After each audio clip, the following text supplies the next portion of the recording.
Okay. We're working through this book by Thom Rainer. It's called I Will. And the theme of the book is different ways that we can develop more of an outwardly facing attitude about our relationship with Jesus and our involvement with church. The subtitle of the book is 9 Traits of the Outwardly Focused Christian. It's a pretty short book, and I'm encouraging you guys to grab it if you can. But each week we're taking one of the chapters, one of those 9 traits, and kind of expanding it into a class session. So if you'll remember, last week the theme was I will go. I will go. And we told the story of a church that was planted in a growing part of their community, and they were actually able to grow their congregation from a few families to about 450 people, basically just by opening the doors in the right part of town. And there were enough people in their area who were looking for a church that said, oh, here's a new church. They're open. Let's go there. They were able to grow to quite a big number, 450 people. The problem was, because everyone was constantly coming to them, they never learned how to go into the community. So when their community stopped growing and fewer people were just randomly looking for a church, they plateaued, and then they ended up declining. And Thom Rainer tells that story in the book to say churches today probably can't expect a huge influx of people to just randomly move into the neighborhood who are looking for a church. Praise God if that happens, but you're probably not going to grow your church that way. If the church is going to continue to grow and be healthy, we can't just say, y'all come if you want to. We have to say, let's go into the community and be proactive with sharing the gospel of Christ with others. So that was last week. Today, the next chapter in the book is I will give generously. Yes. My pastor is going to talk to me about money. Woohoo! It's like one of your favorite things to hear about from preachers. So if I really wanted to complete the trifecta, I could probably say, let's talk about money. And then next week, let's talk about politics. And then the week after that, everyone write down your number one sin, and I'll talk about that, right? And then we could really just hit all 3 of the uncomfortable trifecta. No. He talks about giving in this book because it is a big part of our ability to focus on others. Money can be a big obstacle to that. That's what I'm trying to say. Our obsession with stuff, our fixation on what we have, what we think we need, can be a big obstacle in our relationship with God, but also our ability to focus on others instead of ourselves. I want to make a quick analogy to one of the things we talked about a couple weeks ago when we did the book Autopsy of a Deceased Church.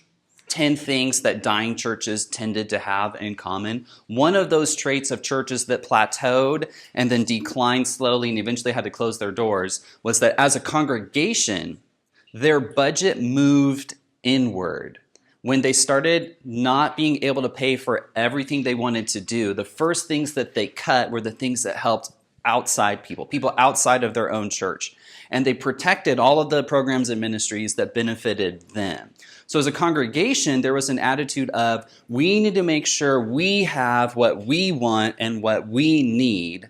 And if we have to say no to helping other people out there, that's the compromise we're willing to make sure that we are still okay, that we're still satisfied. That's congregational level. So it's pretty easy to make a comparison to an individual level and say, when we are no longer focused on helping other people, but only focused on making sure we have enough as individuals or as families, it inhibits our ability to bless others and to serve others and to focus on others. So that's kind of the comparison that I'll make there.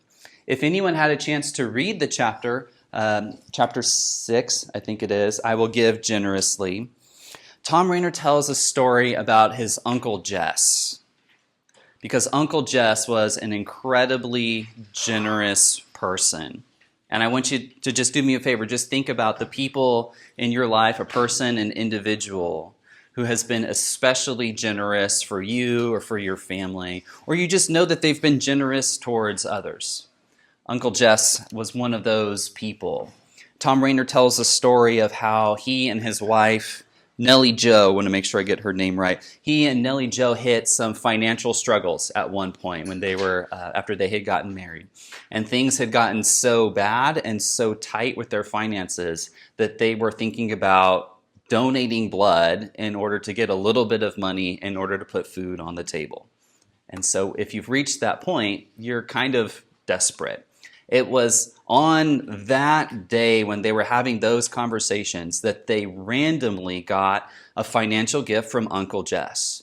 They had not told anyone about their financial struggles, especially they didn't tell family, but Uncle Jess had been praying and he felt convicted by God to go and offer some financial assistance to Thom Rainer and Nellie Joe. Completely independent, he didn't know anything about that. That's just the conviction that he had, and so he acted on it. And they ended up getting the money they needed on like the very day that they needed it. So Thom Rainer was sort of talking about Uncle Jess's generosity during Uncle Jess's funeral, and sharing how meaningful that was for him, how special, how just blessed they were to have Uncle Jess in their life because of the generosity. And when he was finished with the service, afterwards, like everyone came up to him and said, Uncle Jess did the exact same things for us too. It wasn't just you guys, it was everyone. In the book he says, so many people wanted me to know that Jess had done something similar for them. Not only were their stories amazing, the sheer numbers of people telling me the stories were incredible.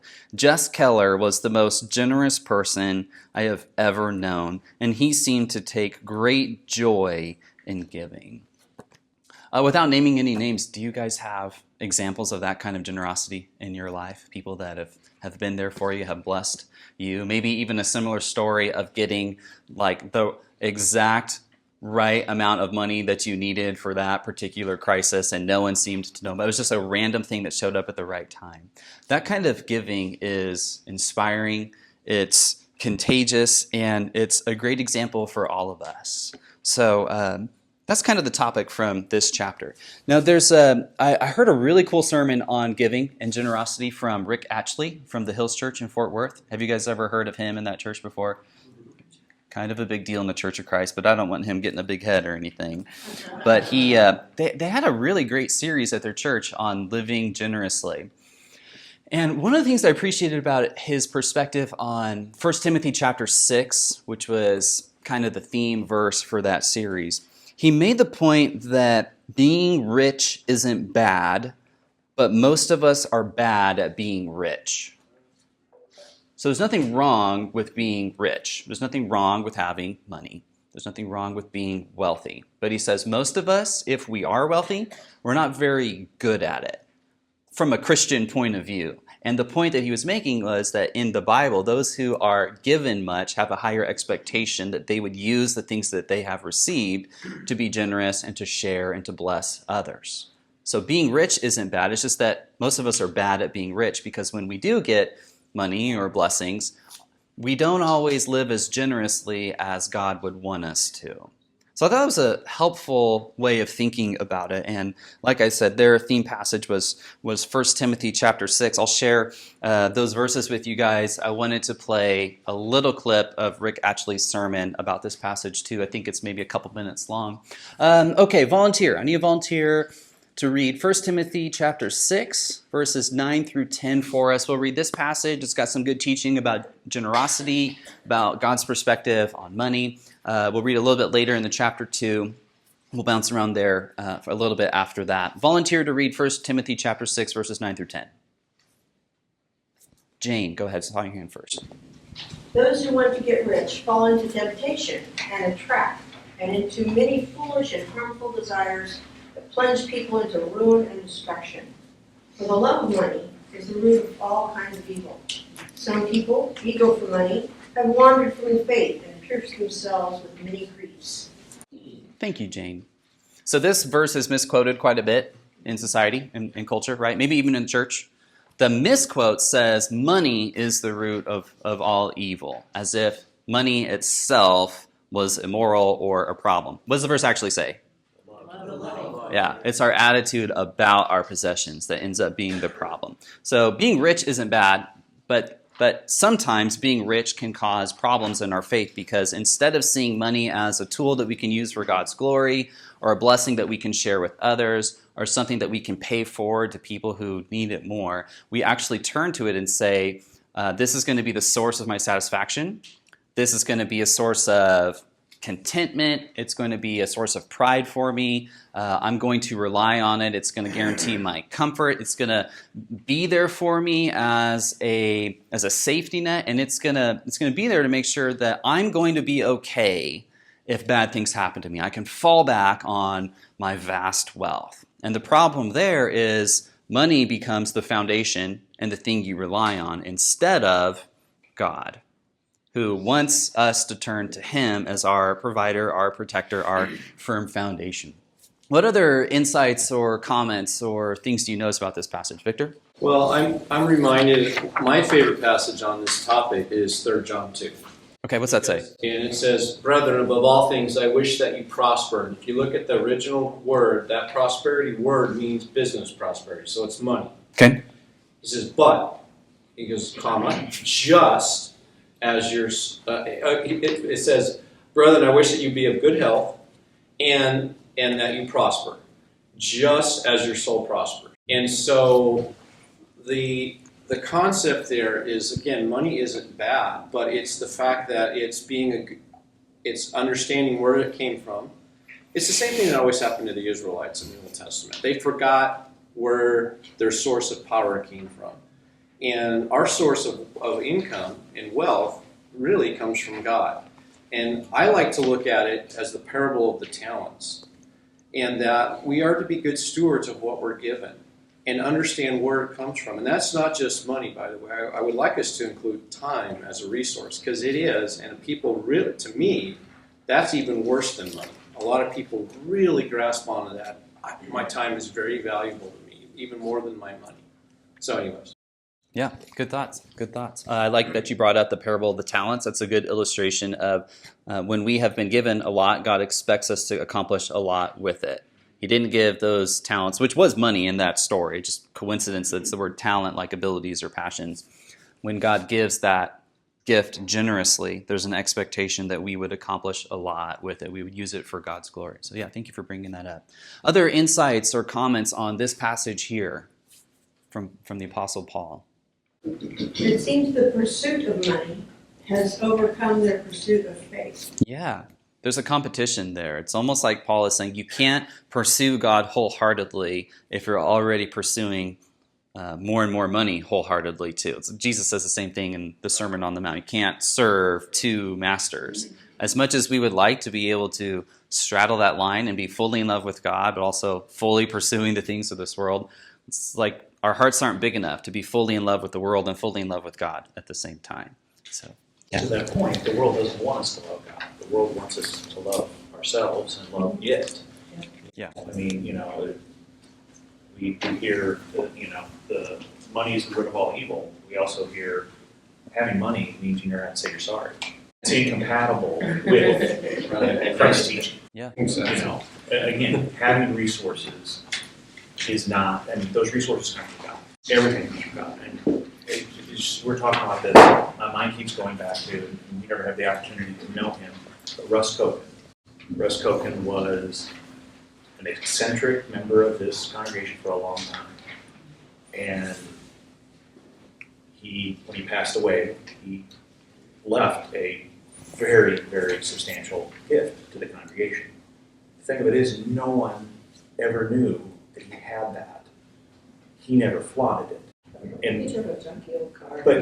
But beyond that, Russ would give you the shirt off his back and go without.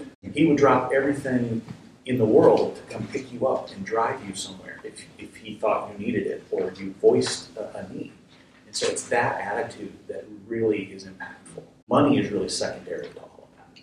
The attitude behind it is the inspiring part. Yeah, I absolutely agree with that. Yeah. I often meditate on the fact that what would happen, how would I react, and I pray about this because that is a battle that I think a lot of us are in good shape, right?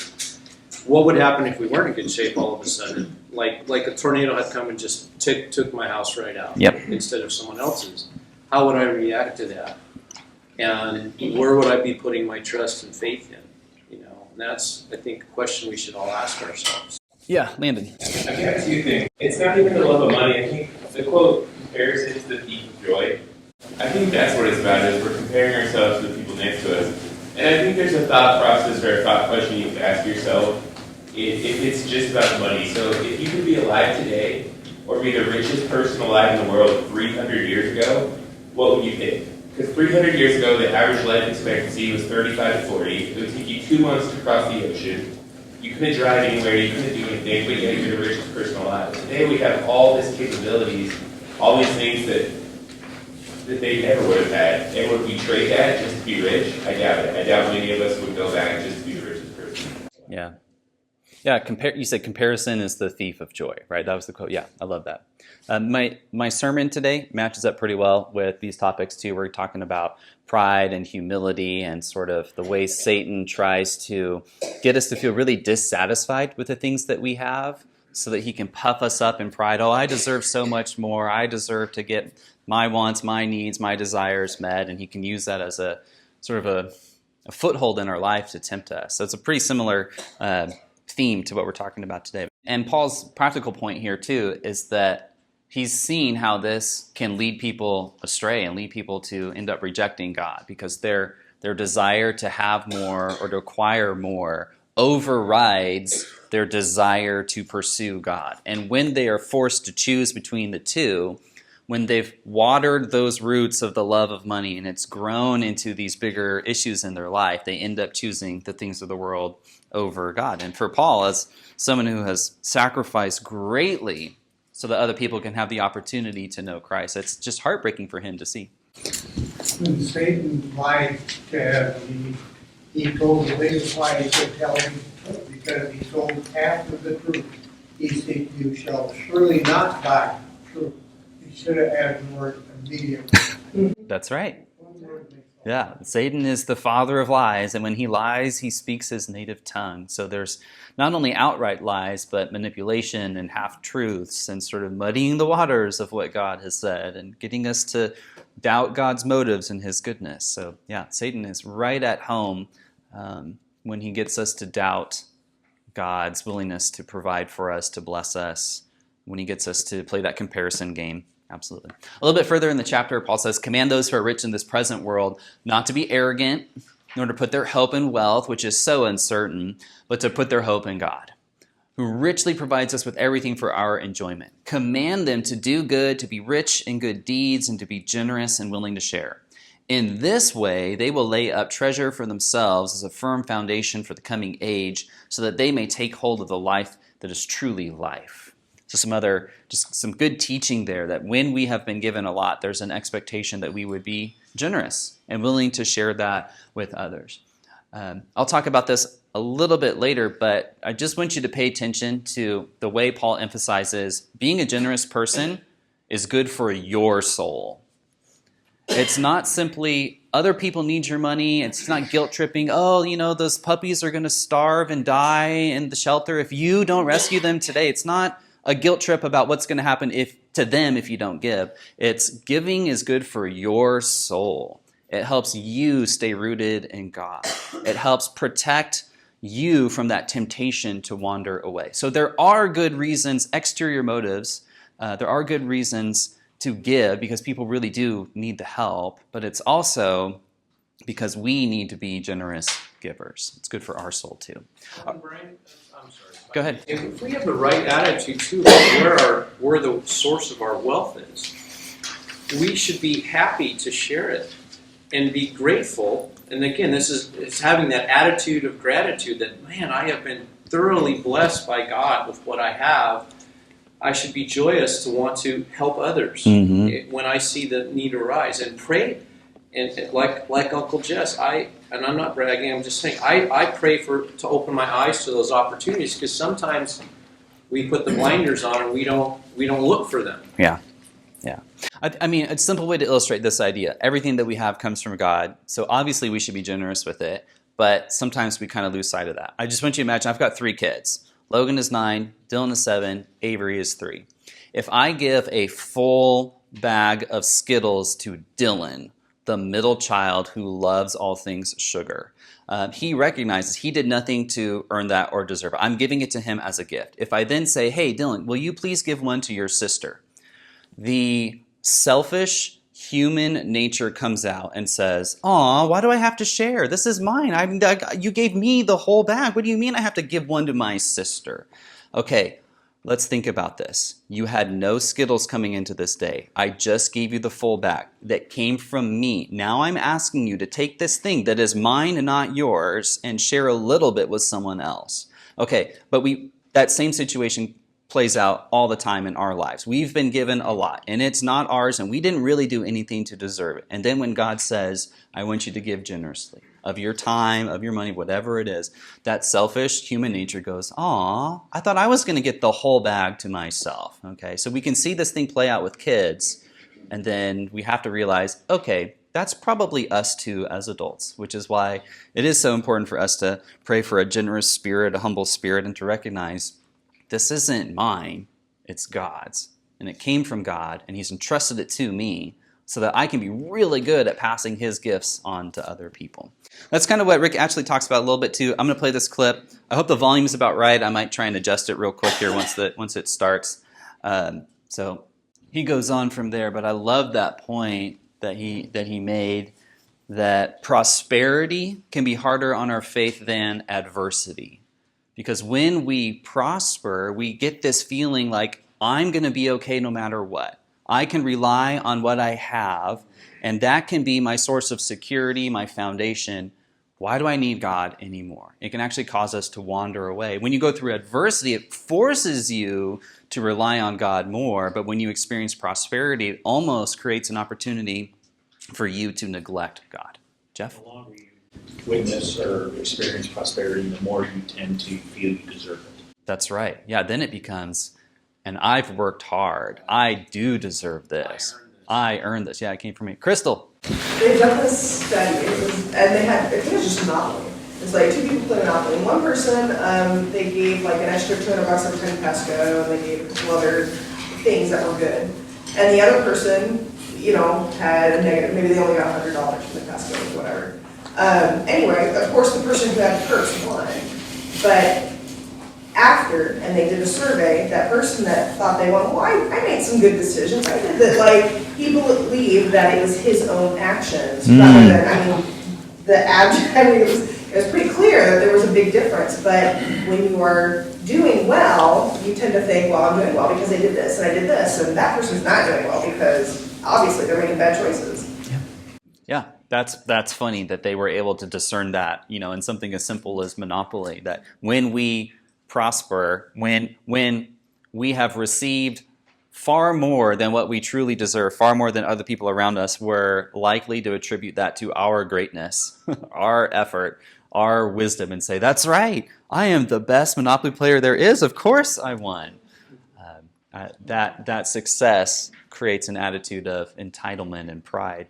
So again, the point that I'm trying to make here, that I think Thom Rainer would say too, is that and if you are unwilling to give, that kind of attitude can really be harmful to our faith. If you are unable to give, that's a completely different story. But if you can, and you're just not willing to because you feel like you need all of it to be okay, or because it helps you not worry about the future, it's your attitude about the things that is a bigger deal than whether or not you're actually able to give and how much. It's really the attitude here, which that's what we said. I mentioned this passage, Matthew 6:24, no one can serve two masters.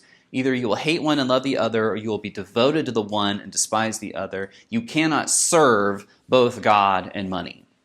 You can serve God and have money as long as you are not serving, adoring, cherishing money. You can't be fully in love or fully pursuing both at the same time. And of course, earlier in that passage too is where Jesus talks about laying up treasure in heaven. Wherever your treasure is, there your heart will be also. So it's not just the money that's an issue, but it's the way that money affects our heart, that there's this strong connection between possessions and our attitude of feeling sort of inwardly focused. I don't need to rely on God anymore because I've got a great retirement account or whatever it is. But Jesus and Paul both seem to talk a lot more about heart and attitude and perspective than the actual dollars that a person is giving. Jessica?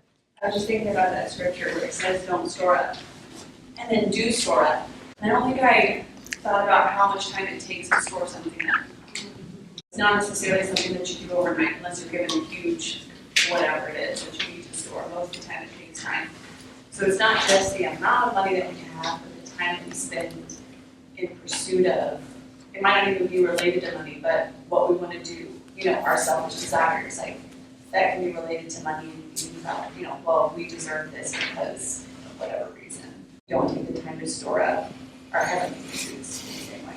That's good. Anyone who's ever had to load a storage unit knows how much work it takes to pack things up, to drive things over, shove it all in and hope it all fits. Or if you've ever had to move, that takes effort to store things. And that's a great point. It's not only avoid this, but also invest in this. And that takes time, effort, energy, emotional energy too. So. Canning takes time too. Canning takes time. So that's where you take fruits and veggies and, okay, yeah. This is outside of my realm right now. Storing things, sure. Canning things, not so much. So, okay, I'm going to take your word on it. That takes time. What's something that you like that you've canned before? I used to can green beans. Yeah, sweet. Applesauce. Yeah, love it. Good stuff. Made jam fruit jellies, those take time. Perfect. All right, good deal. Good stuff. I alluded to this earlier, but I did want to point out that in this conversation about giving, there are exterior motivations to give. Like someone has a clear financial need, and they're going to have problems trying to make ends meet unless someone steps up to help. There could be other exterior motivations like we want to do something great as a church, but ministry often requires financial backing. How we doing over there? I hate when that happens. Like your phone just starts talking. You don't have to leave, by the way. It's fine. Sometimes it's the Bible app that'll start reading the Word of God out loud while I'm teaching. That's great. That's like, oh, sweet. The Lord is truly with us today. And then sometimes I hear people's Ring doorbells go off. I'm like, oh, you're getting a package delivered during class. That's cool. Exterior reasons to give. There's sometimes where people really need the help, where we want to do something great as a church, and I wish we could do all of it for free, but sometimes ministry just requires financial backing. Even Jesus had a group of women with him providing for his needs as he's ministering and preaching the gospel. Also just to set a good example for others. There's exterior motivations for why we should give, but a lot of what Paul and Jesus talk about is actually an interior motivation, that giving is good for us. That it helps us stay rooted in God's love, focused on the right things, giving generously, whether it is time or whether it's money or whatever you have that you are sort of being called to give. It protects against greed. It protects us against materialism. It protects us against pride. Passages like Matthew 25 talk about the tangible acts of service that we do for others. Jesus receives that as worship and service directly to him. So as we give, as we serve, it is a form of worship and service to God himself. And Jesus says it's more blessed to give than to receive. So this question came up earlier about when you see someone on the side of the road and they're asking for money and they're homeless and you don't really know whether or not they need it or whether or not they're going to use that money well, or if they're just going to waste it on something that you think isn't healthy or isn't good for them. That could be a consideration, but sometimes what they're going to do with the money really has nothing to do with it. In that moment, it's really, are you willing to give? And even if you're not sure what they're going to do with it, there could be a really important reason for you to give sacrificially. So, yeah, we should be sort of prayerful and discerning about where the money is going to go, but sometimes we just need to be willing to give. Sometimes it's about helping us draw closer to God. Paul talks about being content in every situation. In Philippians chapter 4, 12 through 13, the verse that says, I can do all things through Christ who gives me strength, is really about learning to be content even when you have virtually nothing. It's not about saying me as a 5'9" individual can join the NBA because I can do all things through Christ who gives me strength. It's about learning to be content in God no matter what the situation is like.